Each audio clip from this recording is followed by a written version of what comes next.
Welcome, gentle viewer, welcome to my special room in which I make all my predictions, and welcome to my channel.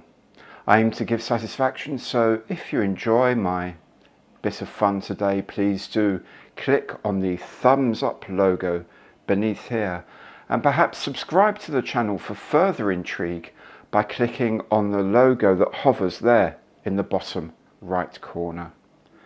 Of course, like any good clairvoyant, I work best if you cross my palm with silver, which you can do through any of my partner programs in the information box below, or by super thanks. Instead of a crystal ball, I have a magic mug, mystic mug. A sip from this reveals the future, thusly. And so I summon the spirits of the fixers of air to determine what they will do next year. A spirit appears to me and mutters one word repeatedly: Capex, Capex, Capex. Capex is an ancient runic word, short for capital expenditure project, what we mere mortals would call a new tooling.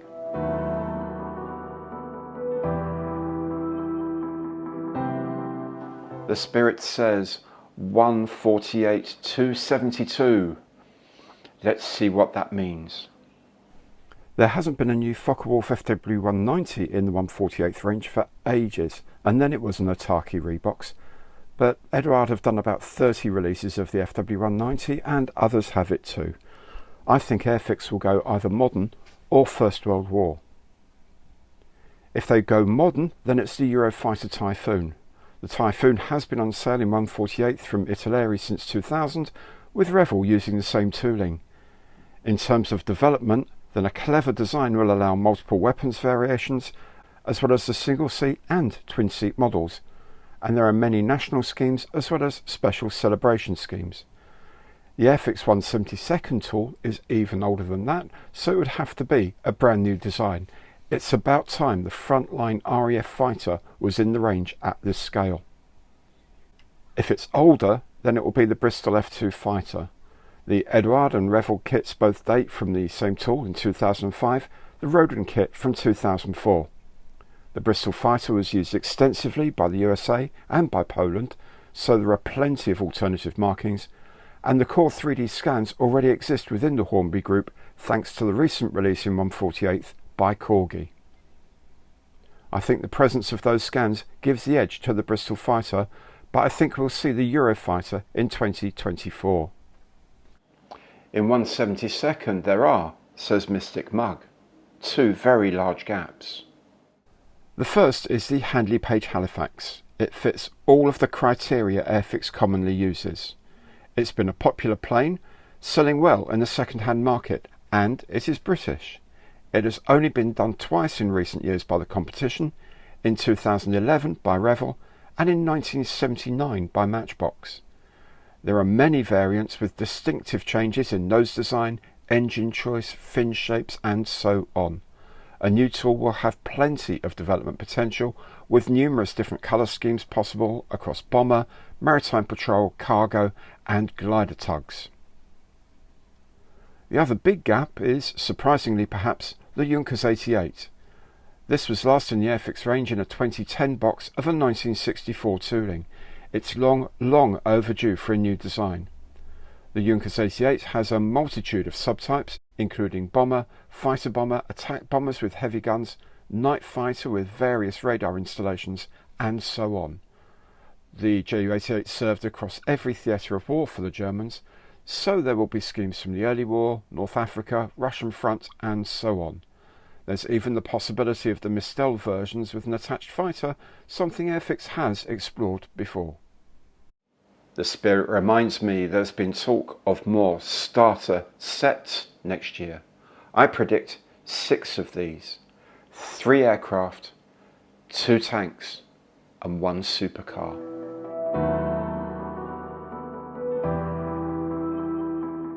The Spitfire new tool starter set was a triumph, I think, setting the scene for more to come.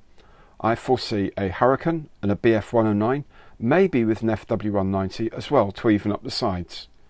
For tanks there should be something British, perhaps a Churchill as the Cromwell is still relatively fresh, and then maybe the T-34 from the Soviet Army.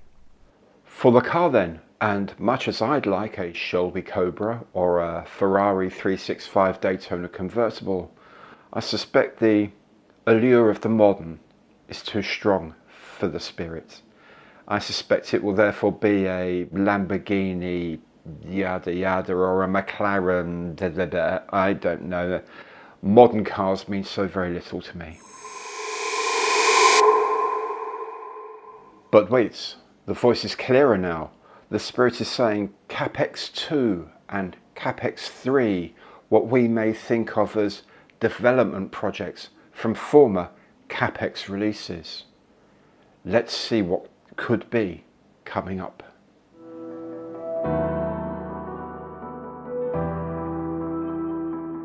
Back to 1/48 scale, and there will probably be another Spitfire, although options for marks are running out. I'd love to think that there would be a new FR47 Seafire before too long, but more likely is something like the high altitude Mark 7, in which Pierre Klosterman famously shot down a Bf-109 at 40,000 feet. But surely it won't be the seaplane. The time is ripe for other kits to have Capex 2 or Capex 3 releases.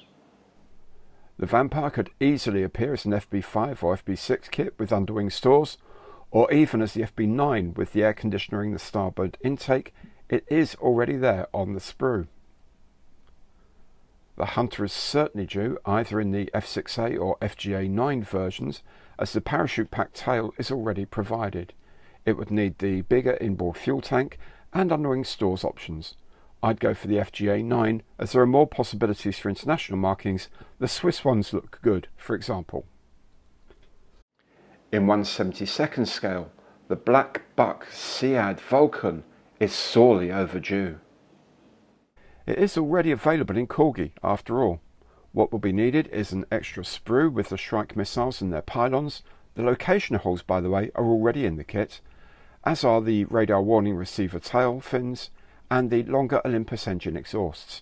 Perhaps they could also have a scheme based on the red flag aircraft, painted in desert camouflage underneath. The Bristol Beaufort, when released, had all the parts of the Mark II version, so this must be on the cards. Likewise, I can't imagine that the de Havilland Mosquito tooling will be going unused, either as another bomber version, say the Mark IV with a 4,000 cookie, or perhaps a fighter variant might be next. The very good Hawker Tempest 5 from last year is due a re-release, one would think. All the bits are there for the late model with the underwing tanks and their transparent pylons already in the kit. Markings for Pierre Klosterman again, possibly. And back to Spitfires. In the 1/72nd range there's the Mark 1, the Mark 5 and the Mark 22. This leaves two major subjects out, the Mark 9 and the Mark 14. Surely one of those has got to appear in the next year, and I'm saying it will be the Mark 14. So then, Mystic Mug. Now comes the issue of reissues. What kits are going to be making a comeback in the following year?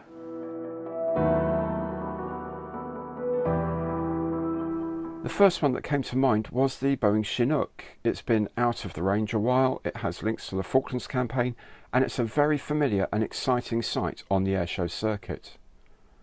Then I thought about how Airfix are doing Falklands Age reissues, and so I thought the IA-58 Pucará seems right, and the Mirage 3, as we've already had the Sea Harrier FRS-1 released this year, and the Argentine AFOL Skyhawk is still around. I thought about the Dassault Super Étendard as well, but this was a tooling by Hele, and I'm not sure if Airfix can get hold of it. I suspect the B-26 Marauder will make a reappearance too. I really hope it does. It's only 4 years since it was last boxed, and the twin-engine bomber range from America is only full of Mitchells. Indeed, the Mitchell itself may return in a more aggressive mantle, say in the B-25G or H models. The voice begins to fade. Perhaps we have asked too much of the Spirit, but yet we must press forward because we have yet to learn the secrets of the vintage classics. I foresee 12 Vintage Classics releases in the coming year. A gap in the range, but not necessarily justifying a new tool, is the Handley Page Hampden. This 1968 tooling was last released by Airfix in 2011 in the Victoria Cross Icons box, along with the Hurricane, which has since been retooled, the Blenheim, since retooled, and the Fairy Battle, still in its 1968 tooling. Perhaps both the Hampden and the Battle will fly again soon. Certainly demand for both on the second-hand market is high. Assuming the tools are okay, I can see the Mitsubishi Dyna, the Bell Airacobra, the Henschel HS129 with the big gun, and the Bristol Belvedere helicopter all coming back in 1/72nd, and the BAC 111 airliner in 1/144th scale. In military vehicles, maybe the Lee Grant will make a comeback, as should the British Matilda. And as for the cars, well, an MGB seems to fit the bill. Then maybe something a bit more fun. How about the Lotus Cortina? And because Devonshire was released this year, I would say that HMS Amazon Type 21 and the Leander class frigates are not going to be far behind. Alas, Mystic Mug is now spent of its predictive power.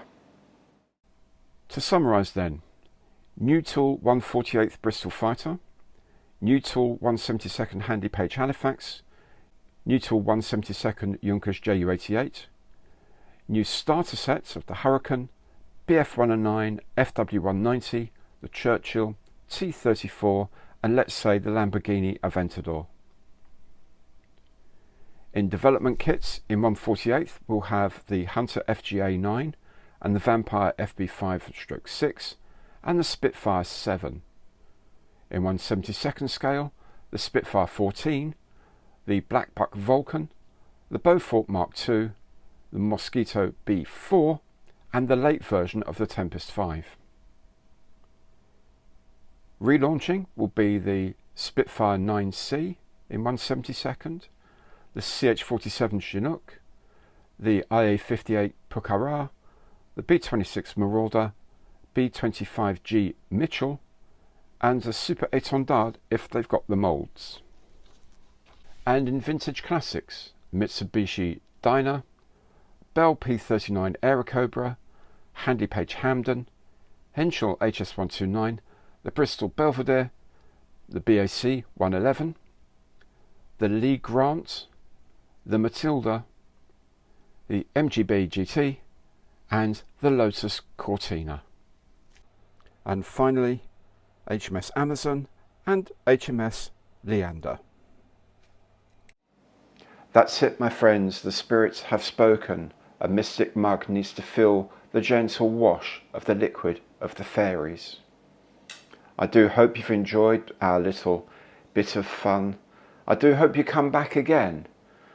And also, if you work at the Fixers of Air, working on next year's range, please don't have nightmares.